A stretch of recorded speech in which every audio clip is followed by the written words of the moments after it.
If you're new here, welcome to Your Somatic Life, Love, Leadership and Legacy. I'm Sam Rix and I help high-achieving women like you break free from self-sabotage by bridging the self-healing mindset and business success, because your mind and body are your strategy. Let's get into it.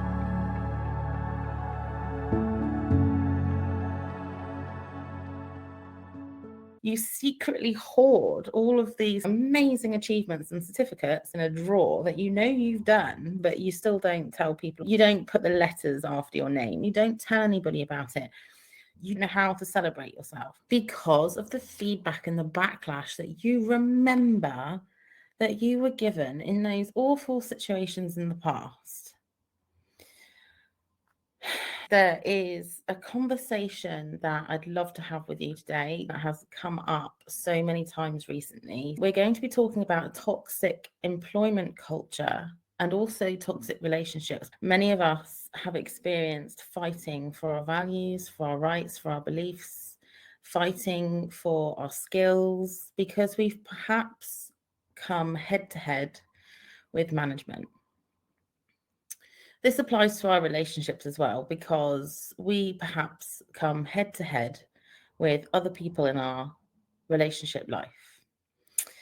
And when our feelings and our values and beliefs come up against the agenda of another person, you can be squashed, you can be gaslit, you can be questioned about whether you are good enough. Your values are questioned, your skills are questioned, your capabilities are questioned, your knowledge is questioned. If we're thinking about the workplace, this has consequences because you feel stuck in fight mode. The only option for you to move through something that has hurt you is to complain, go to management, maybe go through some kind of occupational health or get unions involved. You don't have that so much in relationships, although I will tell you that in one specific relationship of mine in the past, I ended up in family court. So it can go in that direction. And when you're in fight mode, everything is coming at you. It's like you're in the ring, you're in the boxing ring, and it almost feels like every corner of that ring that you turn to, there is someone else. So I experienced lack of empathy and sympathy towards my situation when I lost mum, when she passed away. And I had just had my baby, the first time mum, and I was on maternity leave when this bullying was happening to me. I wasn't even at work. But I was due to return to work, and on the return to work, management had changed, head teacher had left, a new person had stepped up to the role, and she wanted to spring clean. She wanted to choose her staff, and being the last in, I was the first out. And during a one-to-one meeting on my return to work, this person who had never observed one of my lessons, who had never been in charge of my professional development or anything, just decided that I wasn't the teacher for her. I wasn't performing, and she was just using examples of that previous summer when I perhaps wasn't on the ball as much as I could have been because my mum was dying of cancer and I wasn't my joyful, jolly self because things were happening at home that I was struggling with and I wasn't getting any support at work at all. So whilst I was still showing up for the class and I was still teaching, I was still doing my job because we all do, we're fighters, we all still show up because we care. Those things are used against you. And in personal relationships, if you are experiencing a difficult relationship, whether it be with someone who you're with or a family member or even friends, you notice that when you are down, they kick you even harder. So to cut a very long story short, I did leave the profession, but I ended up having to fight for my rights, fight for my salary, which I won, but I had to go through the hoops I had to go through the interviews. I had to go through the horrible meetings. I went to family court and I had to go through the court process, and I won there too. But along the way, I was met with, frankly, liars. I was met with lawyers, solicitors that couldn't even send paperwork on time, that would accuse me of not handing in documents, even though I did, because their admin had lost it or not sent it on. You name it, I experienced it. In one of those situations, I took it as far as taking a solicitor's firm to the legal ombudsman, because their mistake, their admin error, cost me a lot in solicitor fees that I shouldn't have had to have paid for at the time, based on my income at the time. I won that as well, but that took 2 years, and it took hundreds of emails backwards and forwards, emails between me and my local MP, emails between me and London, emails between me and legal aid, just emails everywhere. And I just felt like I was attracting all of this shit towards me. If you are somebody who has or is going through this right now, when you're in fight mode and you are just trying to stand up for everything that you believe in, and you're being continually questioned because other people don't have the capacity to own up and take responsibility for themselves in positions of trust, you just feel like the system is not there to support you. And you may discover after everything that it isn't, and you end up leaving, which is what I did. I end up making a decision to leave and to do this now, which I love. And you can always look back and think there's always a silver lining, there's a lesson learned. And what did I learn about that? I found my passion. I found different people to surround myself with. I remember when I had an email back from the legal ombudsman after having dealt with all of that. They gave me £250 in compensation for the stress of 2 years, which I needed to pay thousands in therapy and coaching for, to overcome how I was being treated.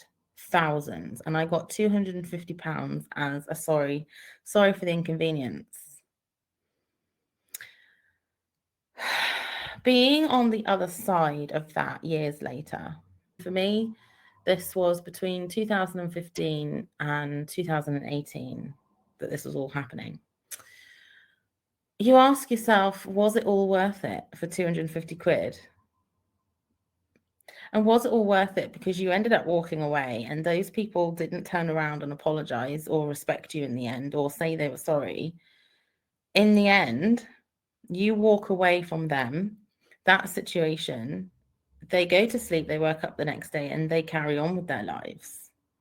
And you find yourself in this kind of weird place where you're like, it's almost like an anticlimax. You've gone through all that fighting and now you don't know what to do with yourself. How does this affect you moving forward? Some of you have gone through similar situations or who currently are.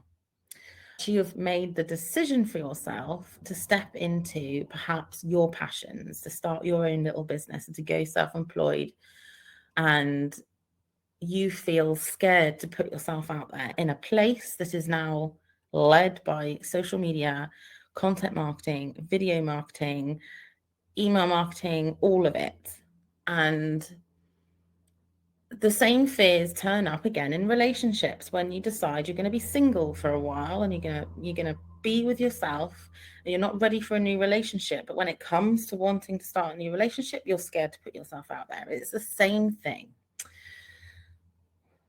We feel that fear because we've learned that when we speak up, we got negative feedback.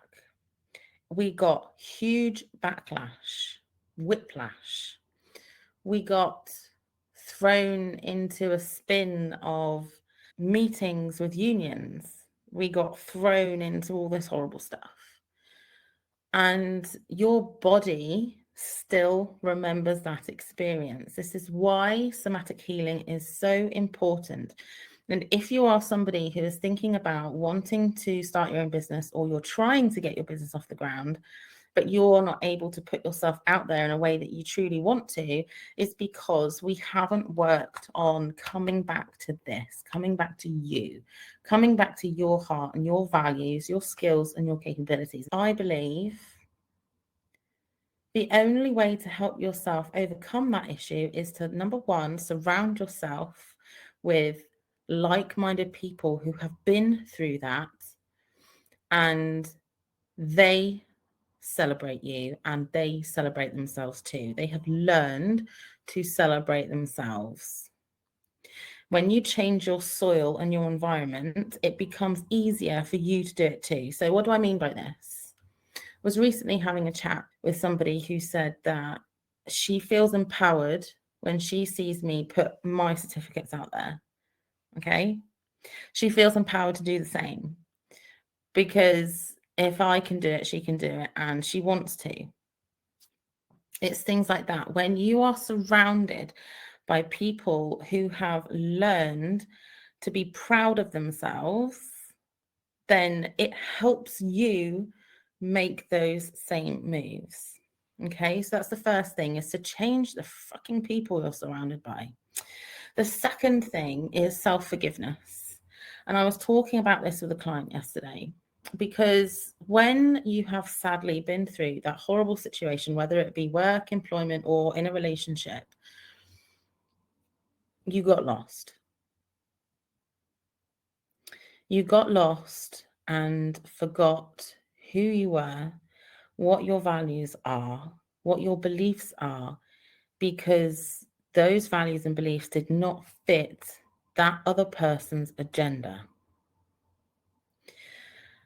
And self-forgiveness is the answer to move forward from that. So we can say, I am sorry, Sam, that I doubted you. I'm sorry that I doubted you. I'm sorry that I forgot what matters to you and who you are and your values. There are billions of people on this planet. There are people out there who believe in the same things you believe in, who value the same values that you believe in. You just got to find them.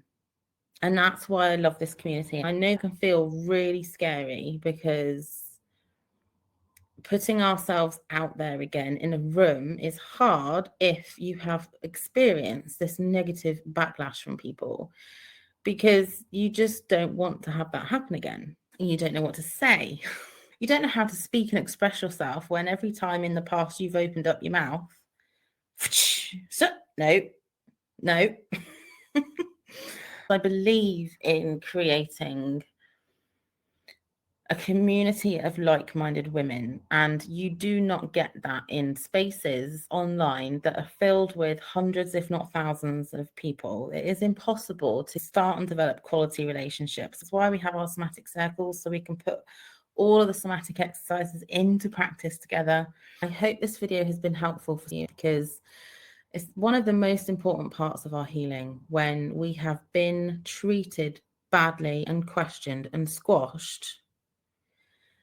And we need to find ourselves again, and we need to heal. We need to self-forgive. We need to find our values. So there's one little exercise that you can do to really help you with this. And it is so simple. That is just sitting down with a list of values that you can find online. Just type into Google the top 50 common values, and you'll find a picture or an image. What are your values? What is important to you? To be able to attract and find people who share those values, you need to know what they are. Okay, you can take that a step further, and because what you'll end up doing is writing a whole list of them, and you might end up with 15 or 20, and it's trying to narrow that down to about 5 or 6. If you can find your 5 to 6 key core values, that's where you want to operate from. That's how you treat other people. That's how you deserve to be treated back. And that is the best place to start for this. So that if anybody else, whether it's in work or in your relationships, doesn't demonstrate or breaks that value, it becomes much easier to walk away from that, and you be able to say, that's okay, in your mind, even if you don't say this to their face. That's okay. This person just doesn't hold the same values that I do. And that is empowerment. We just got to keep practicing. And those values change as you heal. And the further you get through your healing journey, your values change as well. So we've got to keep updating them. If today's episode resonated with you, don't let that insight stop here. Transformation happens when we take action.